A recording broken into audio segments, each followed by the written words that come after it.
Diálogo directo. 12 horas con 34 minutos, 12 con 34 minutos en Punto Noticias, segunda emisión. Saludamos con la doctora Andrea Gómez, médica y magíster en salud pública. Con ella vamos a hablar sobre este plan piloto de vacunación que se aplica en varias ciudades del país. ¿Cómo está, doctora Gómez? Buenas tardes, bienvenida a Punto Noticias en Pichincho Universal. Le saluda Licenia Espinel. ¿Cómo evalúa usted estos primeros días de este plan piloto, de la aplicación de este plan piloto de vacunación? Personal sanitario en las últimas horas, tanto el ministro de Salud como el presidente de la República dice que han hecho ajustes a este plan, esto ante denuncias de que estarían siendo beneficiadas personas que no están precisamente dentro de la primera línea, que es el personal sanitario que está en contacto directo con los enfermos de COVID-19. Buenas tardes, bienvenida. Buenas tardes, Licenia. Muchísimas gracias por el espacio, muchas gracias por la invitación. Efectivamente, desde la academia y desde diferentes espacios y puntos hemos sido muy críticos con este plan que no ha sido socializado, no lo conozco, no hay una información detallada acerca de las decisiones, el porqué de ciertas decisiones. Entonces, la verdad, lo que sucedió el día de ayer, además de que no era esperable el hecho de que no se haya priorizado a la primera línea y que dentro de las listas hayan estado otras personas, dentro de ellas también se vacunó el ministro de Salud, lo cual, claro, no da confianza no solamente a la ciudadanía, sino también a los profesionales de la salud, a todos y a todas quienes trabajan en los servicios de salud, que durante la pandemia lo han dado todo. Realmente me llamó mucho la atención, yo he sido muy crítica con lo que sucedió el día de ayer. El día de hoy al menos se ha observado que efectivamente las vacunas están llegando, al menos en la ciudad de Cuenca, a la primera línea. Estamos esperando que sea así en todas las ciudades en donde se está vacunando. El comunicado del día de hoy, ojalá se cumpla, bueno, que fue el día de ayer en la noche por parte del ministro de Salud, ojalá se cumpla. Llama mucho la atención también que él se haya vacunado, no siendo parte del grupo prioritario.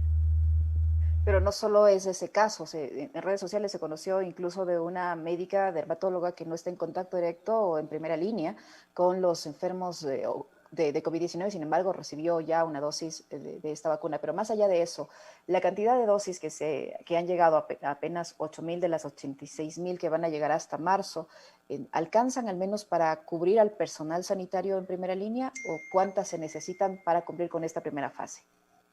Efectivamente no alcanzaría. En el caso de, hablamos no solamente de profesionales de la salud, sino de todas las áreas y además del personal que trabaja en limpieza, en alimentación, en diferentes espacios dentro del sistema de salud, faltarían. Y también se está hablando de adultos mayores. Me enteré hoy en la mañana que había llegado también vacunas y a un centro geriátrico. El dato preciso se me acaba de escapar.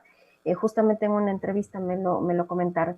Entonces, todo este manejo, claro, deja en duda lo que está sucediendo, el número de vacunas que se necesita a nivel de profesionales, de todos quienes están dentro de la salud, no alcanzaría hasta el mes de marzo. Y llama mucho la atención el hecho de que se haya ofrecido para el 18 de enero 86.000 vacunas, llegan 8.000, pero llegan 8.000 2 días después, y además después de 15 días. Y se está moviendo muchas personas, se está movilizando mucho personal. Estamos hablando también de presupuesto que se entrega para la movilización de vacunas, para la movilización de profesionales que están vacunando, y es una cantidad muy pequeña. Entonces, llama mucho la atención todo este plan de vacunación que va a ser por partes, pero que va a costar mucho más. El presidente de la Federación Médica, doctora Gómez, decía esta mañana en este espacio informativo, en su primera emisión, que este hecho de que se ponga como por partes esta primera fase de la vacuna la vacuna de Pfizer en especial, podría generar cierto tipo de resistencia. ¿Cómo entender esta alerta? En el caso, claro, el problema que tenemos con el virus es que el virus muta, va cambiando.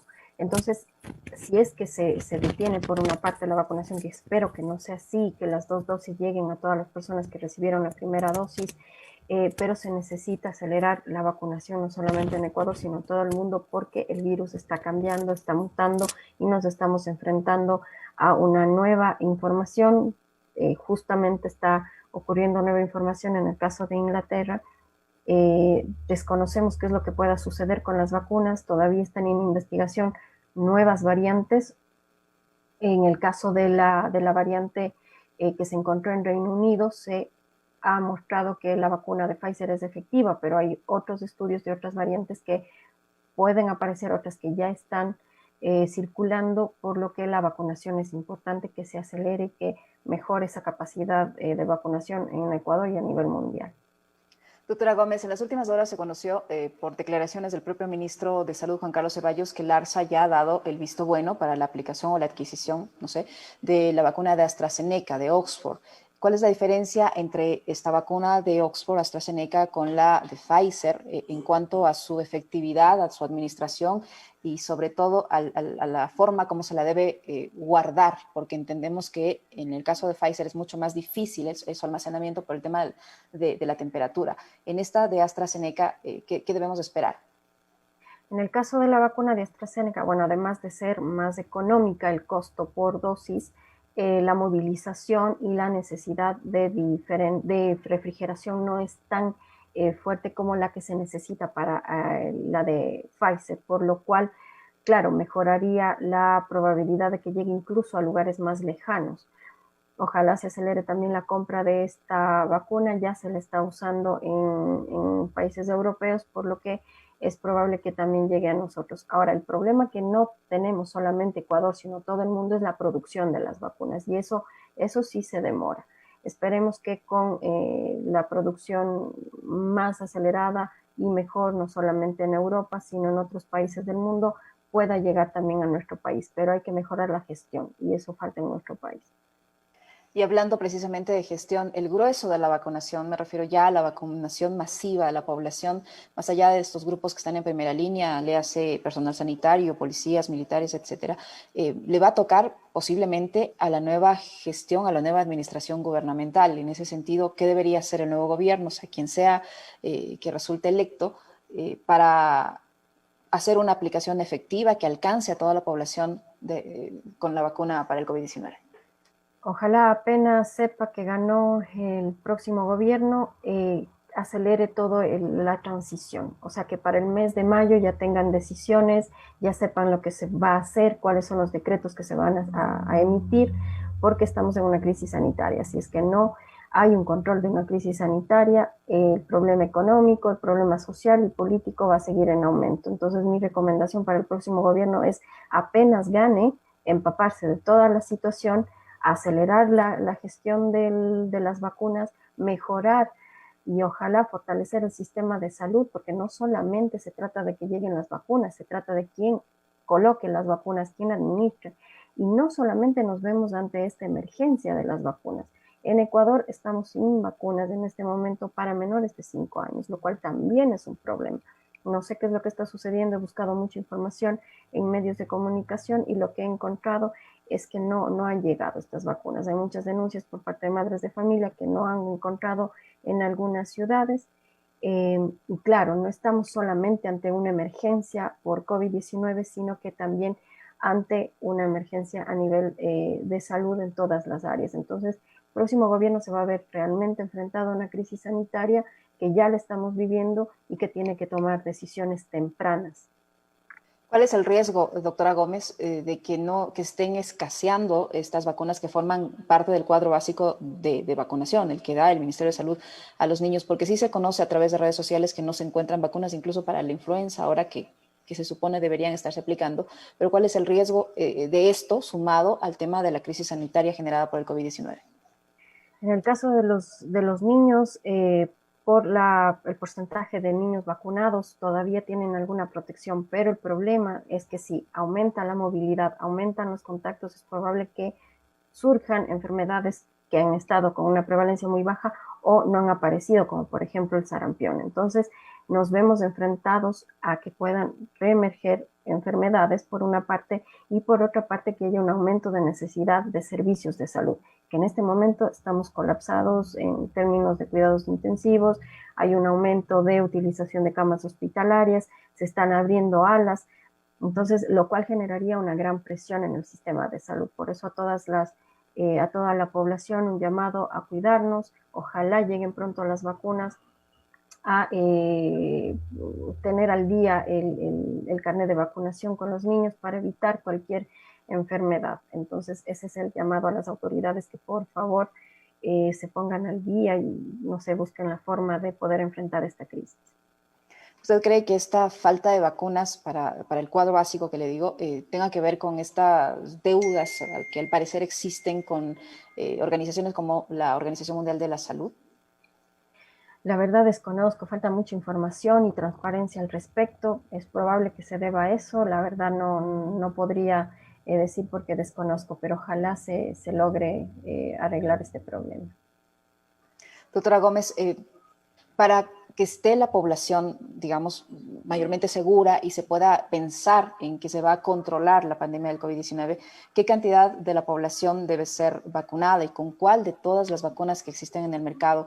Varios epidemiólogos dicen que las autoridades no se deben casar con una vacuna, que deben tratar de adquirir la mayor cantidad de vacunas de distintos fabricantes. Pero yo me pregunto, con la forma en que se ha llevado la crisis sanitaria, ¿qué seguridad tenemos de que esto se haga de forma organizada, de tal manera que el que recibió la vacuna, sea de Pfizer o de AstraZeneca, en su primera dosis le vuelva a recibir la misma vacuna del mismo fabricante y no resulte que le ponen la primera dosis de Pfizer y la segunda dosis le ponen AstraZeneca? Porque allí, ¿cuál sería el peligro? Claro, no hay estudios, no hay evidencia, desconocemos, se deben utilizar las dos dosis de Pfizer a quienes recibieron la de Pfizer, las dosis de AstraZeneca a quienes recibieron las de AstraZeneca. No hay evidencia, se ha hablado ya en todo el mundo sobre esta posibilidad, se debe organizar de tal forma que se verifique, que haya seguimiento. Además, que hay que tomar en cuenta que el uso de estas vacunas es por emergencia. Por lo tanto, tenemos que esperar también a que se termine la fase 3 y de ahí también hacer un seguimiento al menos por 2 a 5 años sobre el efecto de estas vacunas. Entonces, es necesario continuar el análisis y tenerlo todo muy detallado, quiénes recibieron qué vacuna, en qué momento, cuándo, por qué la recibieron, por qué también no la recibieron, y ahí también a mí me llama mucho la atención el hecho de que se haya excluido a las personas que pasaron por la enfermedad, ya que se desconoce si se produce inmunidad a largo plazo, se ha hablado entre 3 a 8 meses, entonces ahí probablemente hay personal de salud que estará expuesto todavía. En términos de cuántas personas deberían vacunarse, se debería planificar una vacunación universal desde los 16 años en adelante. Desconozco las razones por qué no se incluyó a la población entre los 16 y 18 años. En el Ecuador se incluyó desde los 18 años en adelante en el plan de vacunación. Tampoco sé por qué se ha priorizado el 60% y no el 75%, que sería la población sobre los 16 años. Todavía se desconoce si esta vacuna produciría inmunidad a largo plazo, por lo que todavía no podemos hablar de una inmunidad colectiva, independientemente del porcentaje de población que se vacune. Por lo que, independiente de que uno se vacune o no, debemos continuar con el uso de mascarilla, el distanciamiento físico, el lavado de manos, el priorizar los lugares abiertos, en no ir a las aglomeraciones, en no estar con muchas personas en lugares cerrados. Doctora Gómez, para finalizar, se dice que se va en esta primera parte del plan piloto, se va a vacunar a personas de la tercera edad, en centros geriátricos, etcétera. ¿Cualquier adulto mayor de la tercera edad puede ser vacunado? Y le pregunto esto porque muchas de estas personas tienen enfermedades coexistentes, ya diabetes, presión, en fin, una serie de enfermedades. ¿Cualquier adulto mayor puede ser vacunado? ¿No hay algún riesgo, en este caso, con el uso de la vacuna de Pfizer o la de AstraZeneca si ya llega? En el caso solamente de que esté en algún tratamiento, por ejemplo para cáncer, con alguna quimioterapia, es mejor conversar con su propio médico para ver si se vacuna o no. En el caso de enfermedades crónicas como diabetes, hipertensión, al menos hasta el momento no ha habido ninguna especificación de no vacunarse, todo lo contrario. Eso es lo que puedo comentar. Con respecto a alergias también, si son alergias leves se puede vacunar, pero si son alergias graves, ha tenido algún grado de anafilaxia, es mejor comentarlo con el médico antes de vacunarse. Eso es lo que puedo comentar al respecto. Y la última interrogante, el COE de Quito ha hecho el llamado a la población para que siga manteniendo las medidas de bioseguridad y ha tomado algunas decisiones que ya son de conocimiento público y que tienen más que ver con el tema de la movilidad en cuanto a los vehículos. ¿Son suficientes? ¿Ayudan? a evitar que se siga propagando el COVID-19 en la ciudad? ¿Usted cree que faltó algo más que se pueda hacer dentro de las competencias? El problema que tenemos en Ecuador es, por un lado, que no es una crisis no solamente sanitaria, sino económica, lo cual hace muy difícil que las personas puedan permanecer en una cuarentena. En este momento, y debido a la alta probabilidad de contagio y también por la nueva cepa, lo que se está haciendo en todo el mundo obviamente son las cuarentenas. En el caso de nuestro país, desde mi punto de vista, se debió planificarlo para el mes de diciembre para poder evitar todo lo que está pasando ahora. No se hizo, es muy complejo, tenemos una crisis social, política, económica y también falta mucha voluntad política. En el caso de los GATS, hay que tomar en cuenta que tampoco han tenido el presupuesto para poder enfrentar esta pandemia y los gobiernos locales lo han hecho de manera inequitativa, diferente, de acuerdo a sus propios recursos. Y no ha habido una política nacional de un control de pandemia que nos permita que cada una de las provincias podamos enfrentar de buena manera esta pandemia. Entonces, la cuarentena se ha visto que ha funcionado, es lo que se está haciendo en muchos países. Muchas de estas acciones con el tiempo se pierde la efectividad. Habría que esperar 3 a 4 semanas para ver cuál es el efecto de esta medida. Lamentablemente las medidas que hubo durante el mes de diciembre, los últimos 15 días de diciembre, realmente no han mostrado efecto. Lo que vemos ahora es un aumento de casos, un aumento de casos graves en los hospitales. Tampoco ha mejorado la capacidad diagnóstica a nivel nacional. En el caso de la capital ha mejorado porque hay compras por parte del municipio, pero sin embargo no todos los cantones tienen esa posibilidad. Muchísimas gracias, doctora, por su información. Siempre muy ilustrativo conversar con usted. La doctora Andrea Gómez, epidemióloga, médica, magíster en salud pública. Gracias por la información, doctora Gómez.